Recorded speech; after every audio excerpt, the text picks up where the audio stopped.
Opposite the Orc King and his minions stood the protagonist with his monsters. The man rejoiced because his former opponent had dropped many useful items, including several magical soul spheres. Another such item was a white silk glove of quality A. This equipment was pretty good because it increased 50 damage, so Rakshasa's attack power would finally increase. Of course, he decided to try it out in practice. Only the arrow, though, flew at high speed, but it didn't hit because of the dense crown on the creature's head. It was very uncomfortable. The level 3 boss became agitated and decided to strike at a group of simple ants, as he put it. Zhangji's first-level warrior goblins died one after another. The damage from the boss's whirlwind strike was too high. Plus, it was an AoE skill. The situation was getting dire, so the protagonist had to think of another way. And when the level 3 boss was already starting to approach him, Rakshasa indicated for the poisonous spider to use its web to attack. But his goblins proceeded to attack, only avoiding close combat and fighting from long range. The opponents didn't have time to repel the attack. There was nothing they could do now. It was the turn of the fire frog. The familiars needed to hold on, as they were almost victorious. The king only had 9% HP left. They should have used their ranged attack. In the boss's eyes, fiery clots of energy could be seen flying straight at him. A huge burst of magic followed and he fell. The system congratulated Zhangji on his victory. They had finally succeeded. Several soul spheres appeared on the earthen floor, and a crack of bright purple color appeared in the royal throne, the teleportation gate to the 4th floor. Rakshasa thought it was unsurprising that he had yet to see the teleport gate. It meant that it was hidden in the boss's palace. But that wasn't the point right now. As a reward, a high-ranked magical soul orb had fallen out of him. Now, Zhangji tried to raise it. The Goblin King, who was pretending to be dead. He was so difficult to defeat that the protagonist sacrificed many of his summoned beasts. But from now on, he would become his subordinate. Rakshasa now had 3 bosses: the Dark Shadow Wolf, the Heavenly Frog Eater, and the Goblin King. Although the attribute of the first one was the lowest among all 3, this monster was ranked in the elite rank, and its level was about to increase. Zhangji had 5 free slots, so he needed to take 3 Goblin Warriors and 2 Goblin Mages. But first, he needed to move to the 4th floor since the boss of the 3rd floor might rise again. A little later, the man wanted to try summoning more bosses, but in that case, if he could summon more Goblin Kings, wouldn't Rakshasa be invincible? Suddenly, a movement appeared behind Zhangji's back. The armed men were ordering him to lower his weapons and surrender immediately. The other players surrounded him. Judging from their golden badges, they were from the Demon Territory Management Bureau. One of them asked Rakshasa where those who were with his team had gone. This angered the guy, since he was acting alone. Apparently, the stranger was mistaken, but he insisted. They received a report that some scammer pretended to help newbies for free, but forced them to fight the boss, and after their death, robbed the drop from the newbies. According to their information, this criminal had already committed 3 such acts in a year. Hundreds of people have died and been injured because of him. The girl spoke next. She explained that they were the inspection team of the Demon Territory Management Bureau, and today, the protagonist wouldn't be able to escape, so he had to put down his weapons and walk with them. If Zhangji resisted, the consequences would be on his conscience. He was also told not to try to escape through the gate on the 4th floor because they had stationed people waiting for him there. If the man didn't put down his weapon, they would attack. The opponents numbered only a few people. The equipment didn't look like ordinary adventurers, so if the protagonist resisted, it would be bad. It looked like he could only go with them. Today his luck was failing him, but suddenly there was someone who announced that the guy caught was not a criminal. It was the inspector from the 2nd floor. What a coincidence that they had met again. There were shouts of joy towards the chief. Had he really been promoted? It turned out to be true, and all thanks to Rakshasa. The last time he had helped him solve a case, the higher-ups had made findings and promoted him. Now he was the head of the inspection department. Moreover, the character still wanted to thank Zhangji for helping him that day, but the main character explained that he was just doing what he had to do. The conversation was interrupted by a girl who asked who the guy was, because when they caught him, the guy was alone. The chief turned to them, saying that Rakshasa, first of all, was his good friend, so he believed that he could not be the culprit. Secondly, the man had already found the culprit. It was a player who called himself Kiss of Death. He was the one who had harmed the newcomers. This was what the inspector asked Zhangji about, but the guy only waved his head because they had come too late. All the novice adventurers had already died. Another incident with 100 lives. This Kiss of Death was insidious. It should have been caught as soon as possible, except Rakshasa was afraid that they would never be able to find him again because he had already killed him. Once again, the girl interrupted him. It was known that Death's Kiss had a rank S talent. At the same time, he was a high-level veteran who had been in the demon territory for many years, titled as a veteran assassin, a terrifying and ruthless person. Could it be that Rakshasa had lied? Of course, if they didn't believe it, They could just check his kill list. He had written down all the names of the enemies the adventurer had killed in demon territory. A rookie who had just reached the 3rd floor had managed to kill a veteran-rated expert, and he fought alone as well. But how did Jeonji do it? It was simply unbelievable. Was it possible that all the rookies now had such strength in their time?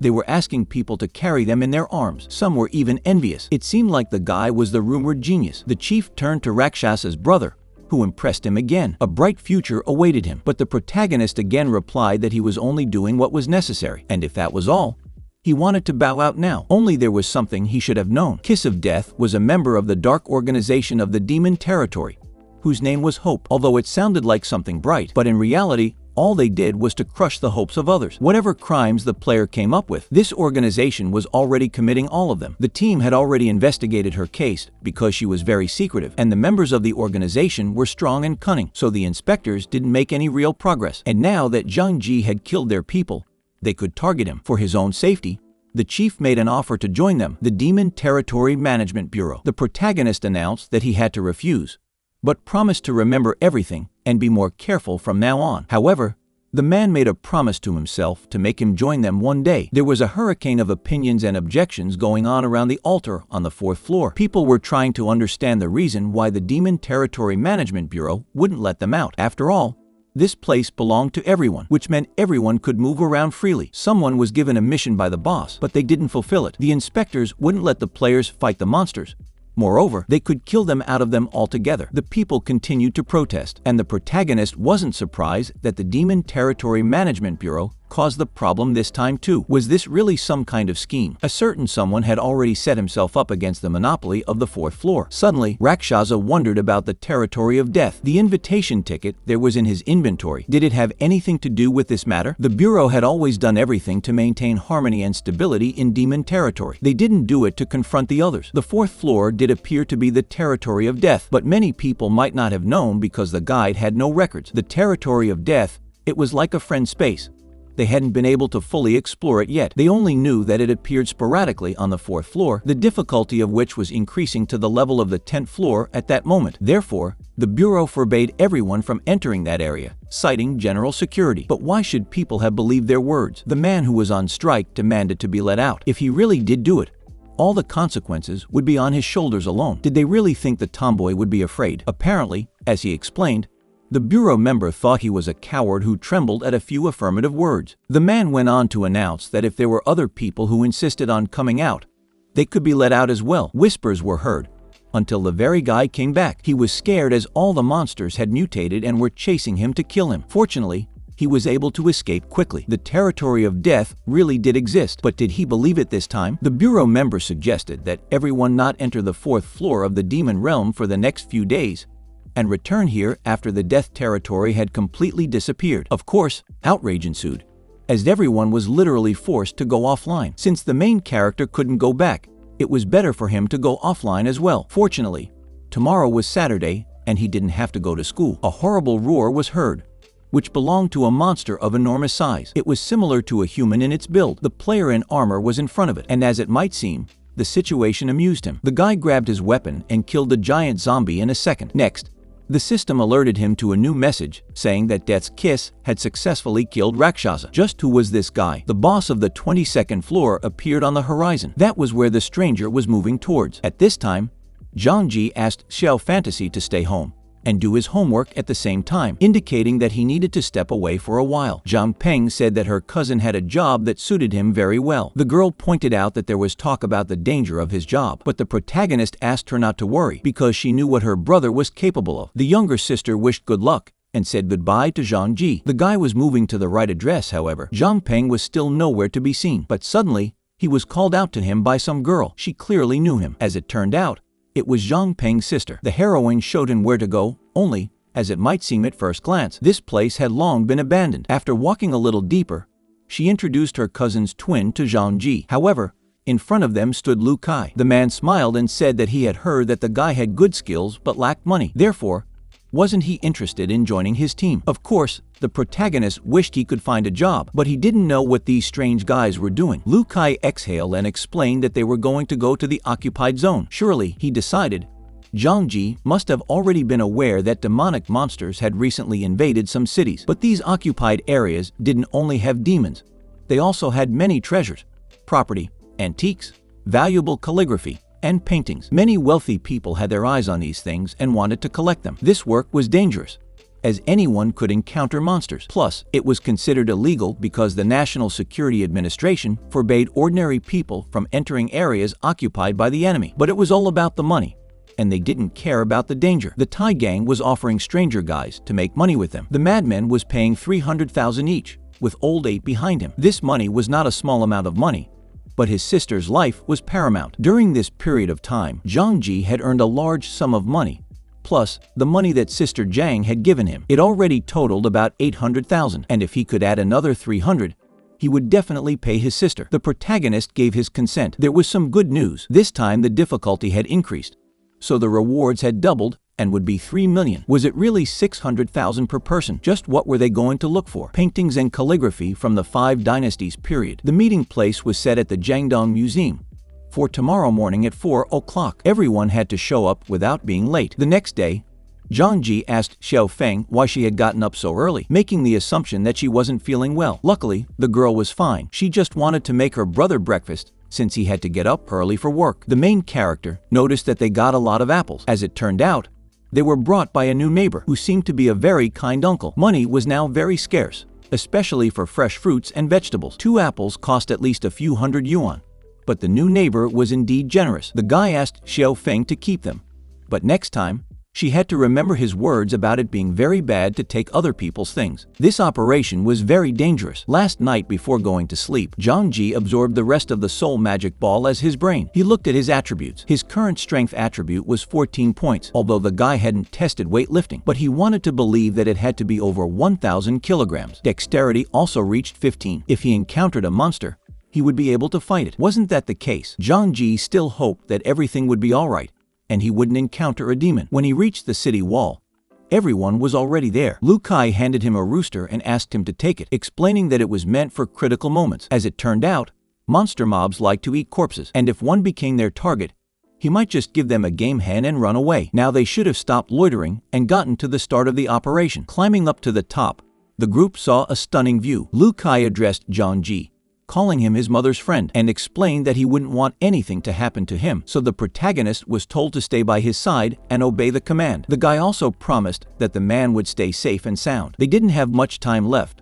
so they needed to hurry. The boss was approached by Old 8, who wanted, once they finished this matter, for him to let the kid go home, because in his opinion, Zhang Ji would refuse to be an extra burden. It became known that Lu Kai was also thinking about this. After a while, they came to the right place. The protagonist noted that there was no entrance at all, except that the madman had already managed to find it. It was the turn of the Old 8. He in turn prepared his fists and began to act. With one blow, the man punched through the entrance. He was the strongest because his strength mark reached 12, but his strength was even lower than the protagonist. Demonic cave monsters like to hide in the dark, so they might be here, which meant everyone had to stay alert. The group had now reached the hall of the museum. They were asked to split up. Lu Kai was looking at a painting called Boat on the Spring River, only it was hardly authentic. Then the main character found a present for the prince, a real one. The crazy man exclaimed happily that as soon as he got the money, he would immediately go to Yunding Club to have fun. Zhang Ji turned around. He felt like they had lost someone. Where it was Steel? The man didn't even pick up his phone. How could such a huge person disappear in the first place? Except, as the boss had said, they couldn't wait because this place was too dangerous. He instructed them to leave a message for Steel, because they needed to leave soon, but the group had no idea that they were already being followed, and it seemed that only Zhang Ji was the only one who heard the sound. Suddenly, something fell behind their backs. From the clouds of dust, one couldn't even see who or what it was. A danger in the form of a level 2 Devil's Nest monster appeared. Old 8 shouted for the other guys to run, for he wanted to take the creature on, only he didn't manage to deal with it. The thick skin had broken the blade of his blade, and now they would have to fight hand to hand. The monster swung and broke the man's arm, and as he mumbled, it was all right. That demon was terrible. The Old 8 weighed over 200 kilograms, and he flew away from just one blow. The protagonist had time to react and remembered the rooster carcass, which flew past the monster a second later, catching the monster's eye. They had time to escape, but the demon had spotted them. Now already, the madman had already decided that he would be able to fight this monster. But even if they died today, it would only be with a fight. Old 8 prepared a bomb and threw it at the enemy. A dazzling explosion followed. Lu Kai, through his tears, tried to come to his senses. After all, now was not the time to be sad. They needed to escape. Once the two of them got out of the cave, they would be safe. Except something didn't go according to plan. The silhouette of another monster appeared in front of them, and he wasn't alone. The boss explained that the calligraphy and painting were in a bag, so he wanted the protagonist to take it and leave first to take care of his sister too. Zhangji refused, but the man had already launched his attack. It was as if his bullets didn't harm the monsters. Receiving a few of them in the stomach and chest, the demons kept going. Resistance made them even angrier. Lu Kai had another plan. A bomb. That's what he used. Except it didn't help at all. A monster appeared behind his back and grabbed the man, throwing him a couple of meters away from himself. The character crashed back into the stone ledge. Did he really want to die? When the second-level demon was already flying towards his prey, Zhangji decided to take action. Using his fast speed ability, he was literally next to the boss in a second, standing right in front of the demon. The protagonist then cursed out loud and lunged at his opponent with his fists. He was so strong that he was able to punch him right in the face so that he flew off. Even though it wasn't a serious problem, he shouldn't fight monsters of such strength one-on-one. There were too many very strong demons here, and if they surrounded them now, it would be a tragic end. Only they didn't have to worry. The cave monsters had one specialty. According to it, they didn't snatch their prey from their comrades. As long as that monster did not surrender, the others would not attack. If that was the case, then Zhangji was calm, even though this demon's strength was great. But what about its speed? That ZH they only had to meet in the other world. It seemed that the creature couldn't resist or even repel the attacks of the protagonist, even though it tried. Lu Kai was glad that this handsome man had a great punch. What couldn't be said about the monster? He tried to stay on his feet for a while before he fell face down. The protagonist expressed that his kick just now was extremely risky, but fortunately fast enough. One was done. There were still 3 more to go. Today, Zhangji was determined to finish them off, and as they were rapidly heading in his direction, the guy noticed something behind him. It was a girl. She allowed herself to unceremoniously step on the man's shoulder and pushed herself up to give the monster a good smack. Those, in turn, only grew more ferocious, as if happy to have a new prey. With a couple of punches, the stranger broke one of the bones, causing it to fall down and stop moving. Zhangji marveled at the strength of this woman, guessing that such a blow just now had the strength of at least 2,000 caddies. She called out to the boy, ordering him to quickly pick up his friends and get into the car. Inside it sat another character who turned to the boss, telling her to jump into the car as well, because another large group would be arriving any minute. Once inside, they rushed forward, squeezing out the gas and leaving a bunch of monsters behind. But if these guys lead them to the city wall, they would attack Tianfeng City. Of course, the boss understood this perfectly well. Abruptly, her attention was drawn to the main character. She asked him not to look back. If he didn't want to die, then she needed his help. The stranger had already ordered him to get up and work. She didn't feel like saving a useless kid. As it turned out, Zhangji had to throw all the light and noise grenades back to scare these monsters away. Several explosions followed. They took turns throwing bombs towards the pursuers. But fortunately, the car kept moving. Who was this woman? And why did she have to keep so many weapons and ammunition? Now this heroine's buddy was wondering what Lu Kai and the protagonist had done that had lured out so many monsters. The former explained that they just wanted to return to their hometown to honor their ancestors, but they unexpectedly encountered the monsters from the Devil's Cave. He thanked them for saving his brothers. The stranger sharply inquired about the boy's name. She thought he was smart and brave when he fought the monsters. She even admired him. Without thinking long, the protagonist gave his name. The girl asked Zhangji to listen to her carefully. Next time, he shouldn't even think of going into an enemy-occupied area.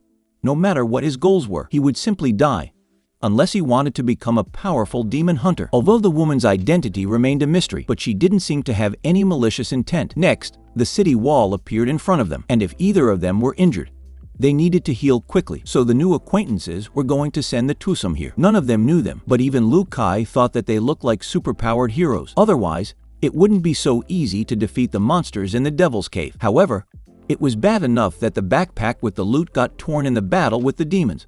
But that was fate. It was lucky that at least they didn't consume life. That very evening, Zhangji exhaled a sigh of relief, even though the day had indeed been dangerous and agonizing. If not for the sudden appearance of that woman, he and his boss would have died in the demon-occupied territory too. It was just a pity that the painting and calligraphy were lost. Otherwise, today wouldn't have been considered meaningless. Suddenly, a stranger wearing a black mask and cap crashed into him. Why did the figure of this person seem so familiar? Could it be a member of the Thai gang? Back then, he had suddenly disappeared into the ruins, But now he was here again. Except Zhangji wanted to know where that guy was going. He was intently watching his every move, but it was as if he didn't see him. What if he was pretending? Suddenly, the stranger said hello to his boss on the phone. Was this really his fault? The guy replied aloud as he appeared on the spot. No one was following him, so there was nothing to worry about. Two silhouettes appeared on the horizon. The first, an old man, asked if the character in the cap had brought what he wanted. A former member of the Thai gang gave a positive answer. If so,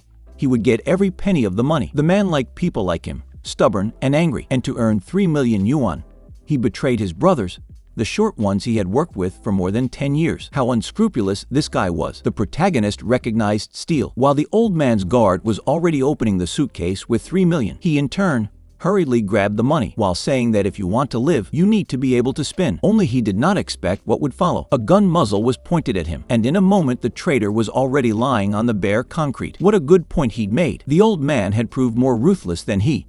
However, he hated people like him the most. One shot to the head and he was dead. The protagonist needed to disappear as soon as possible. After a while, he appeared on the doorstep outside the house. Xiao Feng greeted him cheerfully, asking him how things were at work. The guy replied that the day had been so difficult that he didn't even want to remember. Suddenly, the girl called out to some uncle. The man who gave them the apple stretched the smile from ear to ear and said hello. But why did he have the same scar as Boss Li's bodyguard? Zhang Ji pretended not to notice and thanked him for the apples. The man, in turn, replied that neighbors should always help each other. And now the heroine dared to invite him to dinner. But the protagonist, citing fatigue, offered to postpone it. Quickly, the brother and sister hid behind the front door, leaving the new neighbor alone. But how could it be that the scar on his forehead was exactly the same as the assassin's? The guy turned to Xiao Feng, saying that he would be back soon. But why was he leaving again? The protagonist didn't give a definite answer, only asking her to stay at home and not go outside. Zhang Zi had to figure it all out. Otherwise, he and his sister were in too much danger. As it turned out, a neighbor had scattered white ash on the balcony. Fortunately, the guy had 15 dexterity points, so he could easily get through. Ordinary people don't do this kind of thing. After walking inside, Zhang Ji noticed that the furniture was extremely plain, and the windowsill appeared to be covered in white ash, which meant that the stranger was indeed not plain. He managed to find something: a fighter's certificate of authentication. Huang Hanfi was congratulated for successfully passing the exam and obtaining a rank 1 demon power certificate. He really pretended to be a nice uncle and rented a house in the main character's neighborhood. But what was driving him? A sound was heard outside the door. A tall silhouette ordered the boy to come out. He had a sinister smile on his face. The mysterious neighbor easily identified who had snuck in. The latter, in turn, hoped that the man would not find him. Otherwise, he only had to desperately fight him. The criminal insisted that the man did not hide because he knew that Zhang Ji was still in his house. He had found him after all. No wonder he was a high-ranking person in the demon realm. It was already 8 o'clock. The bell rang and the man found him. A bullet flew straight towards the protagonist, but luckily the portal managed to pull him in. As it turned out, the demon realm opened exactly at 8 o'clock, and apparently this kid had entered it. But when he returned, the assassin would already be waiting for him here. The only problem was that Rakshasa couldn't stay in the demon territory for too long. In 12 hours, he would be locked out. So what was he supposed to do? Initially, the man had to choose the floor he wanted to go to. He had 12 hours to maximize his stats, or else this bandit would blow him to smithereens. The choice fell on the 4th floor, but when the protagonist was on the altar, the thought that the territory of death had disappeared flew into his head. So how could Zhang Ji fight monsters and become stronger if he couldn't leave the altar? The people from the Demon Realm Administration said that the death territory should have appeared soon, so they had to wait. But some players had been waiting for as long as 10 hours. There was talk of the death territory disappearing when a boss was killed there. By the way, someone heard that a group of experts were going to enter there. Moreover, this dangerous place could only be entered with an invitation letter, and otherwise there was no other way. But this thing could only be obtained by killing the boss, and the chance of falling out was extremely low. It was necessary to kill 100, and perhaps one of them would fall out of this letter. They, the newbies, could not even dream of such a thing. In the dead zone fell very cool rewards, but going there, they immediately died.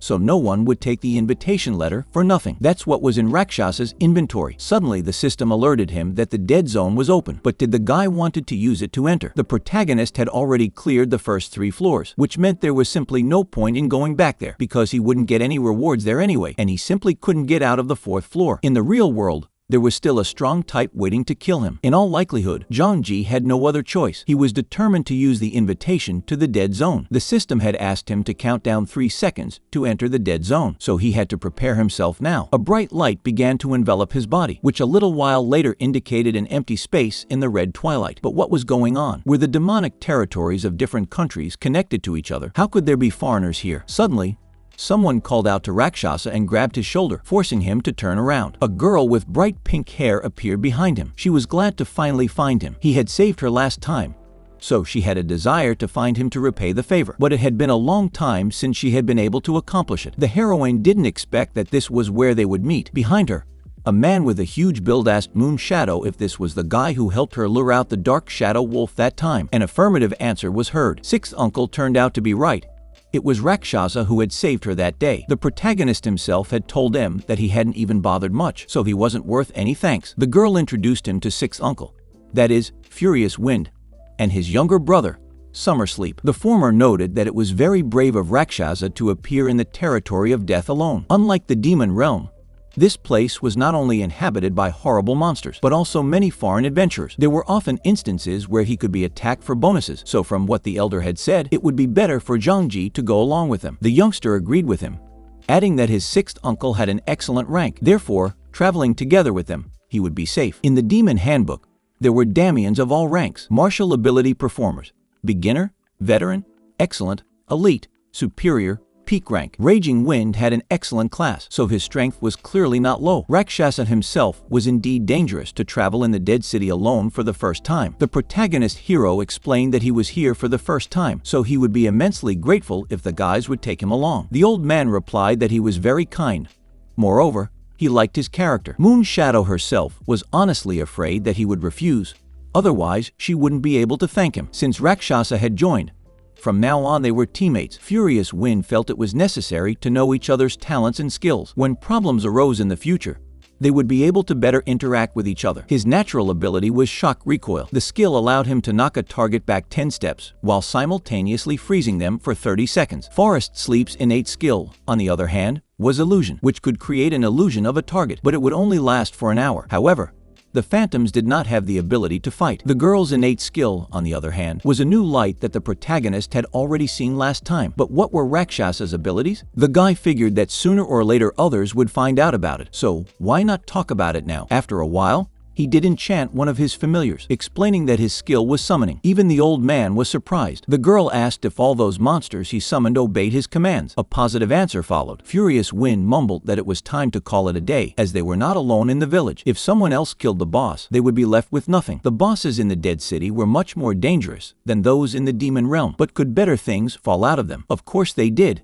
The territory of death was considered equivalent to an independent dungeon from which good things would fall out, such as magic orbs, attribute-less souls, high-level equipment, and rare props. But the risk was also increased. This time, Machiura brought Moon Shadow and Summer Sleep here so that they could learn a lot from each other. But what was happening next? Apparently these villagers were possessed by something, which was why their appearance had become so distorted. First, they needed to find the boss in the village. While the fighting was going on all around, Furious Wind told the boys to follow him and not to get lost, because the village was like a maze and all the houses looked about the same. Suddenly, the main character exclaimed that it seemed like they had been here before. The girl agreed with him and offered to go back, but they were already on their way. Several dozen monsters surrounded them, arming themselves and preparing their sharp fangs. The old man ordered them to put aside their panic. He would stand in the front, Moon Shadow in the back, and the boys should keep their defenses in the middle. Everyone would fight on the move to the last man, and so the drawn-out wait began. The protagonist began summoning the sword and shield goblins,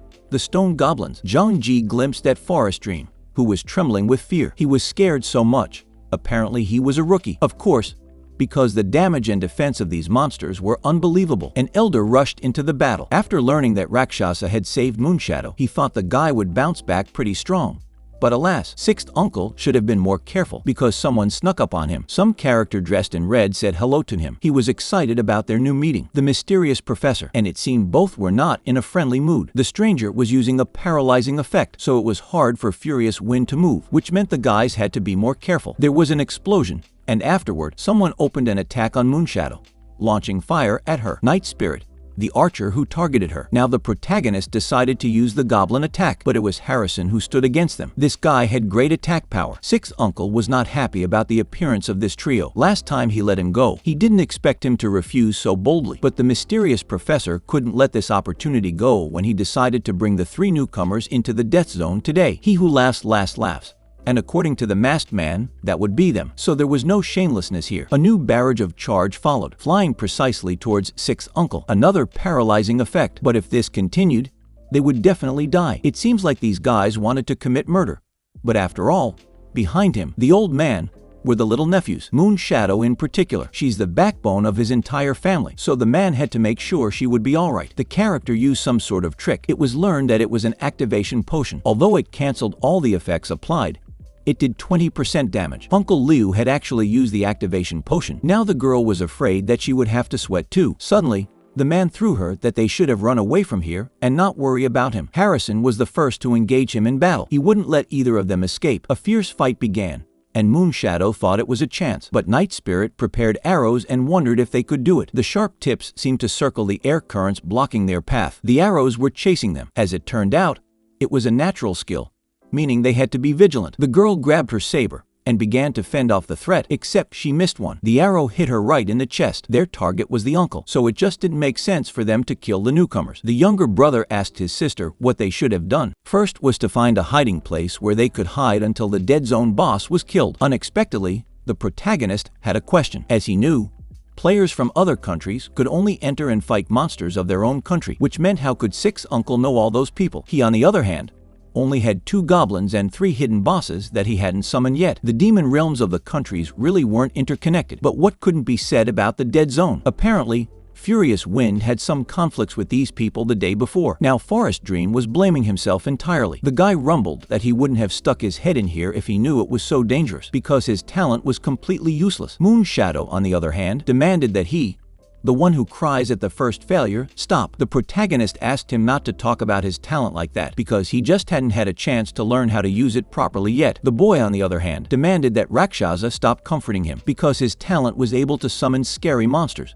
But what was the use of summoning phantoms? Suddenly the girl noticed something. A death butcher had appeared behind their backs. The demon was alone, looking for new prey. It seemed the boys had stumbled upon the boss. Forest Sleep was already starting to panic that they had no luck at all. They had literally just escaped from the tiger's den, and now they had encountered him. What were they supposed to do? If Sixth Uncle Liu was here, they would have a chance at victory. But now they would all die. Fortunately, there was no room for panic, as the boss had not discovered them yet. Behind them were the foreign hunters. Ahead of them were the executioners of death. Forest Sleep was panicking that they were doomed, but they couldn't just stay here and wait for their deaths. In that case, they would kill the boss together. Of course, recriminations were heard from the other side, but was the protagonist really sure that they could defeat the Death Butcher? As it turned out, the boy, even though there was no 100% probability, thought that it would be possible to try than just waiting here for his death. But in the boy's opinion, that wasn't normal. If the 3 foreign hunters came and attacked them from all sides while they were fighting the boss, in that case, the guys would definitely be doomed to die. It was a pretty good question. At that moment, they would need their innate talents. But what was he talking about? At this time, swearing was heard from the other trio. Harrison was surprised that Deathstorm still had teleportation scrolls that could be used. He remembered that this thing was quite expensive. It would cost tens of thousands of dollars on the platform.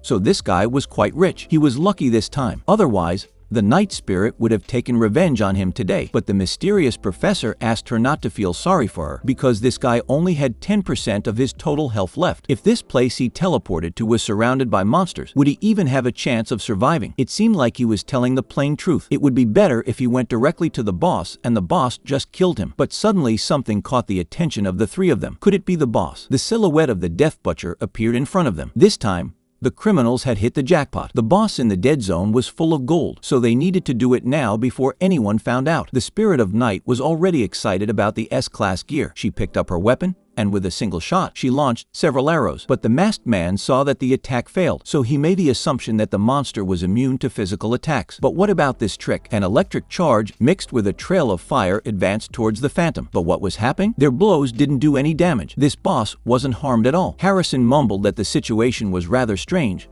because he had never seen such a boss that didn't have a form. Could it be the boss's skills? Does he become formless when he was attacked? Forest Sleep asked his companions to hurry up because he would only be able to continue his illusion for an hour. The girl asked Zhangji how he was going to fight. Of course he would be careful, but he wanted to probe the ground first. The man asked his little ones to go outside and play for a while. Moonshadow was surprised that he was actually able to summon the bosses from the first, second, and third floors, because she thought that only the little goblins were under his power. They didn't have time, so they would have to attack together. Familiar protagonist against the boss Death Butcher, who has already launched his attack. Rakshasa ordered him to get out of the way, but the one with just one blow was glad that everyone could feel the breath of death, and now the creature wanted to kill everyone. Of course, it was the boss of the dead zone, which meant that its power was truly terrifying. He continued to swing his cold weapon as if a swarm of ants, as he himself put it, wouldn't be able to hurt him. Lunar Shadow mumbled that the Shadow Wolf was not his equal, so she offered to go to his aid. Otherwise, he wouldn't last long in the hands of the Death Butcher. Next, Zhangji summoned the poisonous spider to use its web to attack. This was followed by a long-range attack from the heaven-devouring frog. The demon screamed about how much it wanted to eat the flesh and drink the blood of its opponent. This boss's IQ was so high because it knew how to attack him directly. It was the turn of the Goblin King. How terrifying was this bone-crushing skill? Attack, defense, and speed all decreased by 20% and took damage. The familiars surrounded the demon as it targeted the Dark Shadow Wolf and took its life. It killed him, making the protagonist begin to hate the Butcher of Death. But now was no time to be sad, for if he didn't defeat the boss, he would die. Oh, and Forest Dream couldn't hold his phantom anymore. Well, now Zhangji decided to fight him. He activated a spider web attack and a ranged attack to set the boss on fire. Now there was a full exit, as the Butcher only had 30% HP left, except that he had to be careful, because he was entering the second phase. What happened? The demon suddenly rushed out. Was there something he wanted to do? It wanted to eat meat, which it did in the next instant. As it turned out, it allowed him to regenerate blood. This boss could even cure himself just by eating meat, but there was an urgent need to stop it. Rakshasa once again launched a long-range attack, opening fire on his opponent. A huge fireball was followed by a web, because Butcher could not be allowed anywhere near the heaven-devouring frog. Moonshadow joined the fight and used a light strike, and if it continued like this guy was going to die soon. The girl exclaimed, as if imploring this thought that they had to do it. After a few blows, the main character shot the monster in the head. It fell to the ground in surprise. Did they really make it? Suddenly, the system notified all the other players that the Death Zone boss Death Butcher had been killed by Rakshasa, so it was congratulating him on his victory. This was so cool. Forest Dream rejoiced as they had killed a demon in the dead zone. Zhangji's attention was drawn to a bow. It was a long bow of a blood demon that belonged to the S-class. Moreover, this weapon had a blood-sucking effect. The main character was so lucky. This equipment fell out just for him. Many people who had been in the demon realm for 10 years couldn't even get a piece of S-rank equipment. The next moment, Rakshasa decided to try out the new item by shooting it into the sky. The bow turned out to be very powerful, so much so that the guy could feel the breath of intense bloodlust from it. In total, he had 16 high-level magical soul balls without attributes, 1 random scroll, and 4 bottles of powerful healing wine for recovery. He would decide to keep the scroll and split the rest in half, but Moonshadow refused, except that Rakshasa had already sent the goods to her mailbox. They had killed the boss together after all, although these items helped her forgive the evaluation of the demonic power plant of the Second Order. But fighting the boss was a big contribution after all. Suddenly, the mysterious professor appeared on the horizon and discovered them. Now these criminals did not care about the people from Daxia, because the protagonist deceived them with illusions. Harrison demanded that those people stop talking nonsense, because they could just kill them and take all their belongings. Zhangji only had a few beasts left, which meant that the chances of victory were extremely slim. The only way out was to leave the dead zone. One way or another, the guys had already fought the boss, so they could go. Suddenly, Moonshadow refused. She wished the men to leave first. The girl had to get revenge on them because they killed her Uncle Liu. She was still insisting that the two of them leave as soon as possible. Surprisingly, her younger brother decided to leave her because he didn't want to die. The main character, on the other hand, thought she was the true epitome of stubbornness. But how could he leave her alone? Moonshadow recalled that it was only her burden. She didn't feel like shifting the responsibility to someone else. But even if that burden wasn't related to Rakshasa, the guy wouldn't be silently watching her get trashed by 3 strangers. The protagonist waved his hand and ordered to come out and show his true strength. But to whom? From the dark haze, monsters appeared that made those criminals terrified. The Butcher of Death had appeared once again. Never after killing the boss of the Death Territory had he returned. Could it be that they were seeing it again? The mysterious professor cut off that it was indeed reality. That's just why the Death Butcher didn't attack those two. Moonshadow cried as the wild desire to avenge Sixth Uncle overcame her. Suddenly, she received a letter from the Wind Killer. As it turned out, the man was not dead. He ordered her to leave the death zone with Rakshasa rather than fight those three foreigners. Yuying didn't believe it, but Furious Wind continued to insist because there was no time to waste. Moreover, Xiao Tian told her that they had done fine. The girl turned to her mate and added that Uncle Lu was fine and that they urgently needed to return. She suggested that he meet her on the 4th floor. Of course, the protagonist gave a positive answer. Suddenly, the trio saw the butcher disappear for an unknown reason. Moonshadow cheerfully greeted her uncle as he praised the two. Out loud, the man mumbled that Zhang Ji was indeed different from the others. His mouth was not mistaken. The old man then addressed Forest Dream to look first at Rakshasa and then at himself, calling him a lowlife. Next, he went over the line altogether, saying that Rakshasa was bound to be liked in their family. Besides, Moonshadow didn't have a boyfriend. This embarrassed the girl, and Sixth Uncle in turn flooded with laughter. He didn't want to embarrass her anymore. The protagonist ignored his jokes and mumbled that he wanted to ask something. As it turned out, Rakshasa wished to know how he could defeat a rank 1 expert from the demon territory. They could talk about it next time, especially since there was an assassin waiting for him in the real world. Even though the Liu family wasn't top-notch, but they were in the top 100 rankings, which meant they couldn't be underestimated. Senior made a bold assumption that the guy had a problem with the demon territory expert. There was nothing wrong here, so he wanted Zhang Ji to tell him, invoking help. Except, the guy wished to deal with everything himself. The hardest part was repaying the favor, but he had to think of a way. He had 8 spheres of high-ranked magical souls. If the protagonist absorbed them, his combatability would increase greatly. Forest Dream mumbled that the demon territory expert was much stronger than they might have thought. Moreover, it was so risky that he might die. If he still wanted to fight a demon territory expert, his characteristics had to be quite strong, and Zhang Ji was obligated to study all of his opponent's strengths and weaknesses. As everyone knew, if one wanted to become a magic domain fighter, he had to pass a series of exams. In fact, the exam for a first-level magic domain fighter was very simple. If the 4 indicators met the set standard, then one had already passed it. However,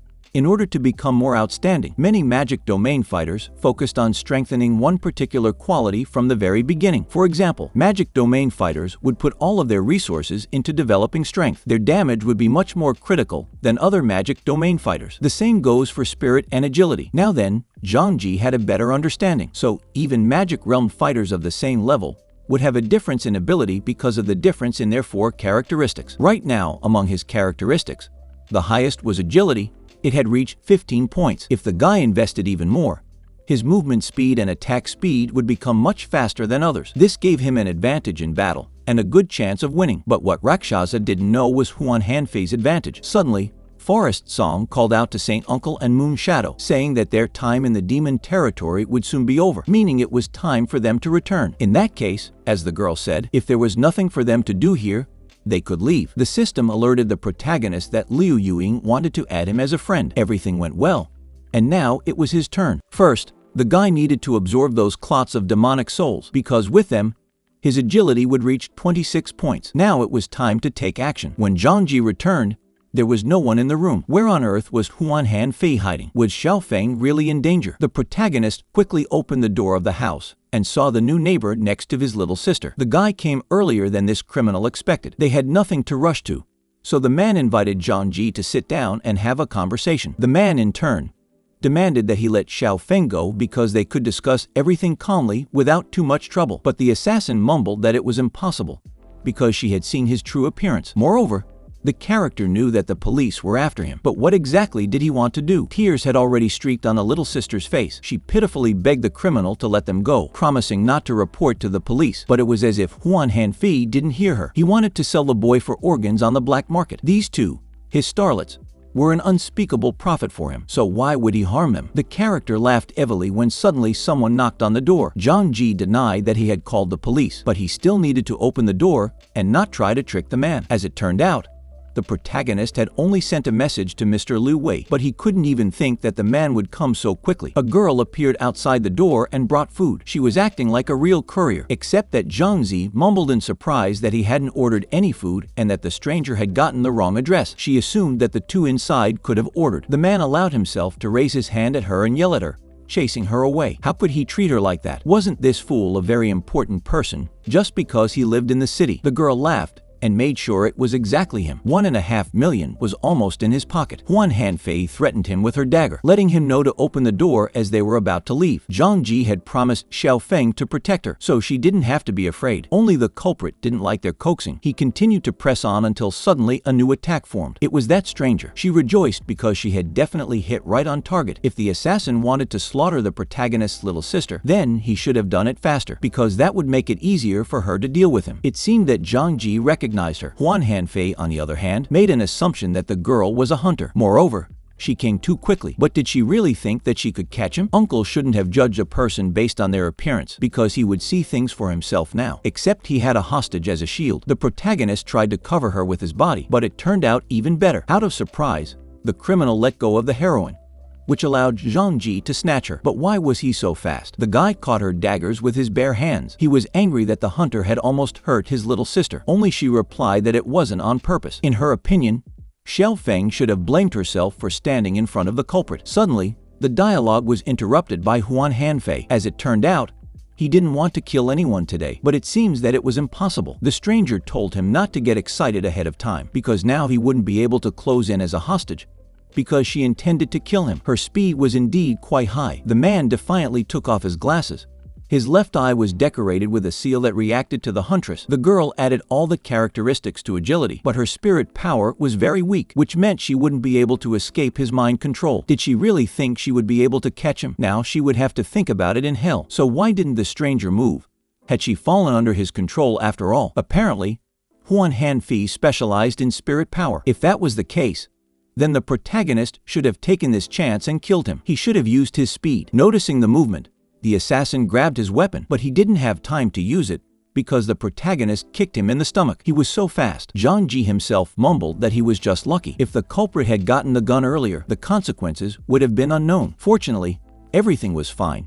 But what happened to the huntress? Big Brother explained that she had fallen under the hypnosis of Huan Hanfei. The girl only thought about money and acted too carelessly. The younger sister wondered if there was anything they could do to help her, except that Zhang Ji expressed that this ingrate deserved her consideration. In that case, Xiao Feng asked if the protagonist had a pen, preferably with the kind of ink that would be difficult to clean. 10 minutes later, many cars appeared in front of their house, and the man with glasses was telling off a laughing Zhang Zi because despite the message asking him to do the legwork, he stayed. Moreover, the police would handle it themselves. As it turned out, Huan Hanfei had already managed to kill 7 people. The protagonist apologized to teacher Liu Wei because he didn't have time to look at his phone. The policeman asked not to criticize the guy because he turned out to be a great hero and helper of Tianfeng City. They had been trying to catch this criminal for 2 years.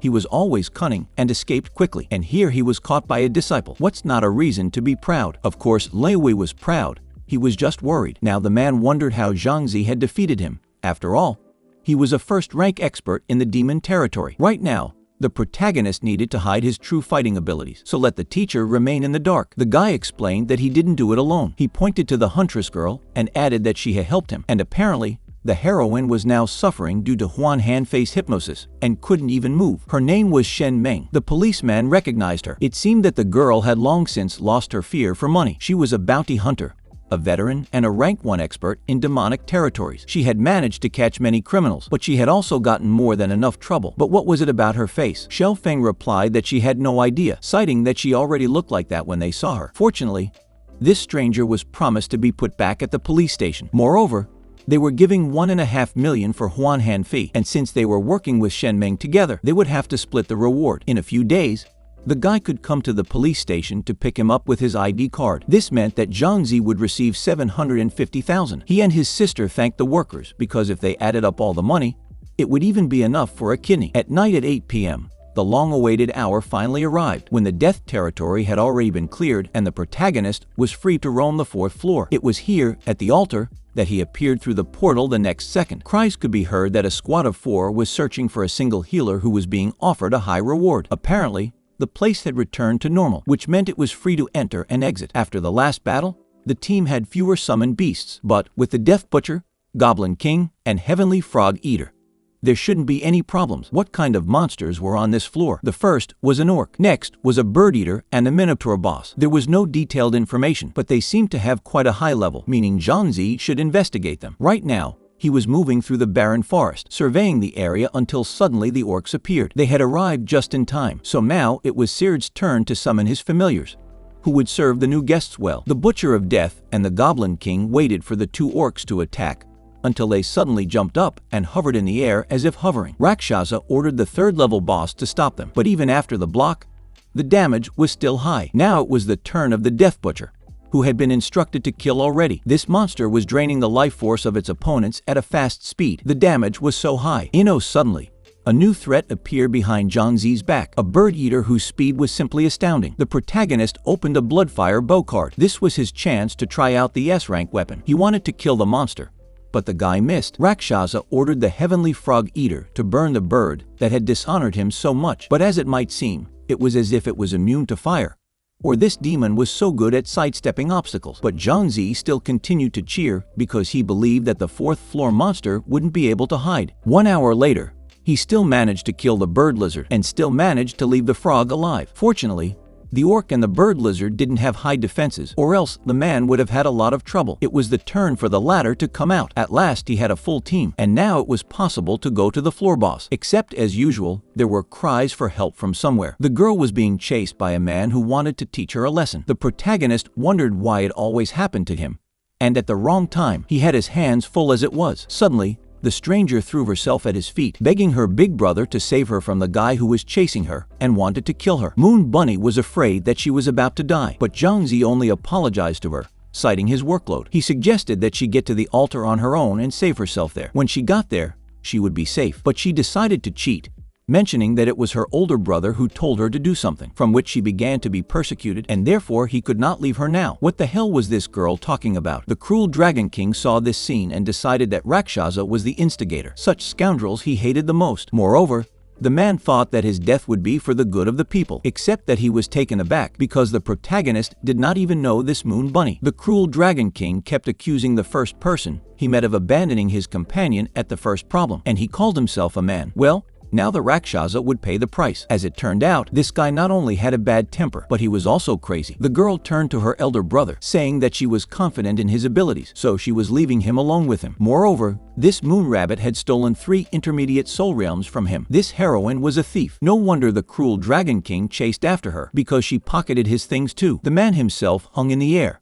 demanding that Zhangzi return the things that this girl had stolen to him. Rakshasa shouted that he really didn't know her, adding that she had stolen 3 intermediate soul realms from him as well. Was that rule really stupid? There seemed to be no way to avoid a fight. The protagonist summoned a poisonous spider to ensnare his opponent in a web. The man didn't realize where the poisonous spider came from on the 4th floor, but he quickly realized that it was Rakshasa's talent. Now it was the turn of the fire frog. It spat out a fireball that drained the life force from the arrogant player. The cruel Dragon King mouthed that if Zhangzi had the courage, then let his poisonous spider stop trapping him with its web.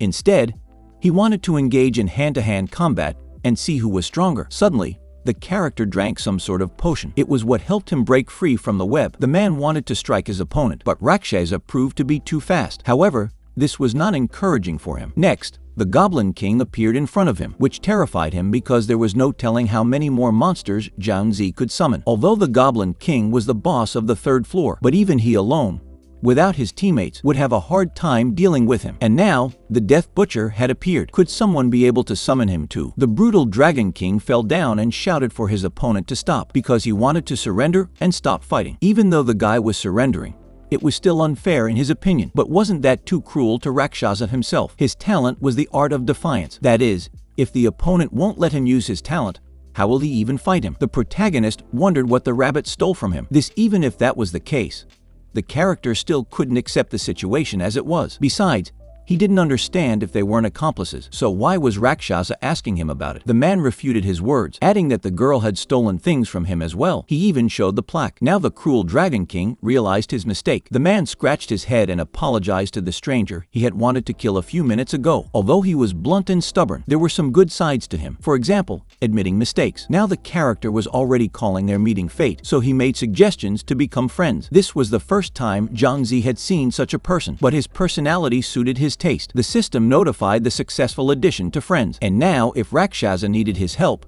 he could just find him. The man bid him farewell, saying that he needed to meet up with a few of his friends, as they were going to fight the boss. It was only getting more interesting. Zhang Zi had wasted so much time, but now he had to hurry up and go see the boss. The 4th floor was like a maze, so if he didn't have a map, he would have gotten lost. So Slano to her. After he passed through here, this was where the boss would be. Once again, cries for help were heard in the wild stone desert forest. How come there were so many people near the boss, and even begging for help? It seemed to be the moon rabbit, that thief. The Minotaur leader was beating against the ice wall behind which was the girl. She was begging for someone to save her because she didn't want to die. Now the criminal would get what she deserved. Next, the protagonist thought that the name of this boss orc monster was somehow strange. Bai Ryu exclaimed that this girl had stolen things from him, which meant that she deserved to die. Although the heroine should have been punished for stealing, but what she did wasn't extreme enough to warrant a death sentence. It was too ruthless and cruel. As the Minotaur continued to kick, Rakshasa shot him with his S-rank bow. The orc got angry and ordered him not to interfere because the crows deserved to die. Zhang Zi mumbled that he knew perfectly well who she was, but there was no need to push her into the path of death because she was still young. So why not give her a chance to redeem herself? The orc said aloud that a person who hadn't gone through the same thing had no right to comment on his actions. Did he really want to be the hero saving the damsel in distress? Why didn't he first see if he was capable enough to do that, especially since he had a 4th floor boss in front of him that he clearly wouldn't be able to handle alone? Of course,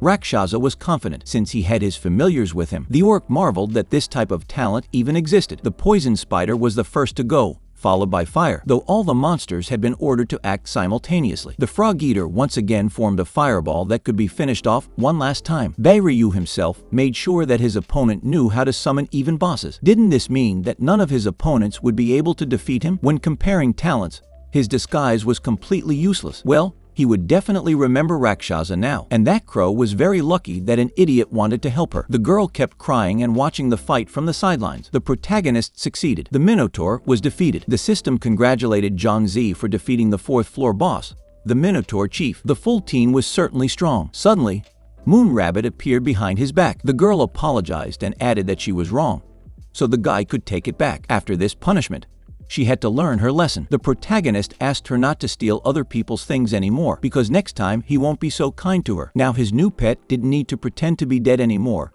because it was time to go to the 5th floor. A Minotaur appeared in the space. It was supposed to activate floor number 5, and after that, go home early to get a good night's rest. But suddenly, Bai Ryu in his true form was angry that he had failed to kill that girl, and some Rakshasa had also interfered and ruined his plan. How angry the man was. He cooked some noodles and started reading something on his phone until he saw the reward information. Someone was looking for Rakshasa. This time the guy was dead meat. The next day, the school heard chatter that the Dawn organization had put someone on a wanted list on the Magic Domain forum. It seemed that the protagonist hadn't heard of it, so he decided to check it out for himself. The Magic Domain forum didn't belong to any country, and no one was able to find out where about was from. Magic Domain adventurers from all over the world could log on to the forum, share their experiences, and practice free speech. This was currently the most active and powerful communication platform of the Magic Domain. But was someone really offering a 5 million reward for his investigation? There must have been information sent to the organization before Death Kiss passed away, and now they knew that he had died in his hands. In all likelihood, Zhang Zi would face an inevitable wave of problems. In the demon territory, he needed to find reliable companions. With them, he wouldn't have to worry about someone freaking out behind his back. There was talk in his class that a few days ago, the 4th floor of the demon territory had become the territory of death, and the entire 4th floor had been sealed by the Control Bureau, with no one allowed to leave. This information had been spread for a long time. Moreover, someone had even been there and heard that the people of their country had killed the boss of the death territory. The foreigners came back empty-handed, and that was the best feeling. Did anyone know the person who had won glory for their country after all? They just had to know their heroes by sight. Everyone who was in the death territory got the information, and it even alerted 3 times. This was simply amazing. Suddenly, Wang Yang appeared beside Zhang Zi and exclaimed that his idol Rakshas had killed the boss of the Death Territory. The kid wanted to become his disciple. The schoolboy replied that he had to pester him, Rakshasa, but suddenly, someone demanded to be told who Zhang Zi was. It was the crocodile. The squatter character kicked open the door and ordered the one to raise his butt and approach him. As it turned out, it was the boss of the crocodile gang. He had recently awakened a rank B talent. Had the protagonist provoked this guy, Wang Yang prompted his classmate that the gang leader could kill a cow with a single blow. The man, when he finally met him, mumbled that he had balls of steel because Zhang Zi wanted to replace him, but he was already itching to punch his opponent in the face. Fortunately, the schoolboy managed to take him out with one punch. He thought he was strong. Every single one of his classmates was surprised that he had become so strong. And even in such a short period of time, they were amazed that Zhang Zi had defeated the boss of the crocodile gang with a single punch. At this time, another schoolboy had calculated that the strength of his fist was 1046. How on earth had he done that? The guy remembered that a few days ago, his punch was only 497. And now it was already over 1,000. Wu Sheng thought about the fact that he was supposed to enter a great martial arts academy, and no one would be able to take this place away from him. Back home, the protagonist told Xiao Feng that it had been quite dangerous outside lately. Law and order had broken down, so if he should have been more careful when she was at school. But the girl asked him not to worry, because her girls' school had safety teachers, and they said they were experts in demonic territories, which was already a very good thing, because the guy needed to go into demon territory. Eldest brother had been constantly going to the demon territory and fighting lately, so Xiao Feng was curious as to what kind of talent skill he had. That one, in turn, replied that he would reveal the secret when the girl acquired her own talent. It was going to happen very soon. The system welcomed Zhang Zi to the demon territory and wondered how he planned to get to which floor. Of course, the schoolboy's choice fell on the 5th floor, as it was still uncharted for him. This place was far different from the other floors. There was more greenery and life here, as if the second planet Earth. It seemed to the protagonist, for some unknown reason, that there were more people on floor 5 in the demon territory than on floor 4, and it looked like the guy was being stalked after all. He was looking at them stealthily, holding a book with both hands. The bounty message had already had an effect. These people might want to attack him because of their lust for profit. Several people in dark robes were watching his actions. It would be strange if he didn't see them at all. Therefore, the man had to leave now, or he would be in trouble. First, he wanted to go to the 4th to collect the boss and create a team with the bosses. His list of monsters was complete. When he disappeared, there was a commotion on the altar. The people in black robes thwarted their own plan because of their unpreparedness. The pursuers realized that Rakshasa had sensed them, but they didn't know which floor he had fled, which meant they would find it difficult to meet him next time. At this time in the demon territory on the 4th floor, the protagonist was happy that he had managed to escape quickly, so much so that he was almost discovered by a group of people. So, now it was time to collect the bosses. But the guy, moving smoothly through the dead and lifeless trees, abruptly felt that there was someone behind his back. He turned to the stranger in a demanding tone of voice, telling him to come out. It was Moon Rabbit. Zhang Zi did not understand why she was using the same technique again. The girl apologized to him, adding that she was well aware that stealing was very bad, but she had no other choice because she needed money. The stranger only added that she absolutely had to get to the 30th floor. Rakshasa tried to calm her down by saying that they could talk about it later, but first she had to let go of his leg. The girl, on the other hand, manipulated him by saying that if he did not agree to her request, she would not move away. Unfortunately, this may have attracted unnecessary attention. After a while, the guy did give an affirmative answer after all. The Moon Rabbit, on the other hand, dumped out all her jewelry, but the man would not accept it. Rakshasa had explained that she could keep them because he was already planning to hunt the boss a little later. However, the protagonist couldn't guarantee anything because he was a rookie himself. Although he would try his best to do his best, the system alerted Zhang Zi that the Moon Rabbit had joined his team. As it turned out, her talent allowed her to steal items from a target. It was called stealing sheep, even though she didn't like it. But the girl had no other choice. The main character suddenly had an idea. The guy would help her confront the bosses while she would use her talent to steal from him. He was curious to see what she could get her hands on. As it turned out, Moon Rabbit had never stolen from the bosses before. Only now was he curious as to why she had to go to the 30th floor of the magic domain. What was breeding there? As it became known, based on her words, the girl's father had disappeared there, and she wanted to find him. There was only one reason for the disappearances in the magic domain. The victims were either killed by monsters or other adventurers. Otherwise, within a certain period of time, their names would be forcibly kicked out of the domain. When the guys approached the boss, cries for help could already be heard there. It seems that these guys had been destroyed by the Minotaur chief, And now it was their turn. The protagonist summoned a sky-eating frog to give their guest a good service. It was followed by the rest of the monsters, who quickly rushed towards the fourth-floor boss. Zhang Zi decided to divert the Minotaur chief's attention, while the Moon Rabbit took this chance to steal things from him. She didn't have to worry about her safety, because the man wouldn't let the boss hurt her. She gave an affirmative answer and proceeded with the operation. The familiars acted so coherently that the Minotaur didn't even have time to counterattack. But suddenly, the one turned on berserk mode. It came through the venomous spider, followed by the rabbit. The girl got very close to the boss, who was held by a seemingly fragile but very sticky web, and began her sorcery. Her magic had a bright pink color to it. The system alerted that the girl had gotten one solid Minotaur horn. She didn't know what it was for though. The monster let out a sharply wild scream, which greatly frightened the heroine. Zhang Zi, on the other hand, said that she didn't need to be afraid because with him, it couldn't harm her. She needed to keep stealing. This was not the time to drift. The Moon Rabbit continued her trick, getting the Minotaur's skin this time. She was already cursing at the deaf cow, who just wouldn't be able to even touch it, so the girl would steal everything the one had in stock. The chief took one look at the novelty and made a bold assumption that it must have been materials, even though the Demon Territory Manual didn't mention a side profession. Rakshasa considered the interesting items, comparing them to the handbook, and made the decision to keep the materials with her. Xian did not resist, and, without thinking long, gave a positive answer. After a while, the guide decided to stop, because, as it might have seemed, the demon of the 4th level had nothing else of value. When the main character's surname finished him off, the Butcher of Death took away 434 HP with one blow. The man said that Moon Rabbit should get the key and go to the 5th floor as soon as possible. She would have to wait for him there, because Rakshasa was going to head to the 3rd to finish killing the boss. They stood opposite each other while the monster disappeared right in front of their eyes, as if dissolving into thin air.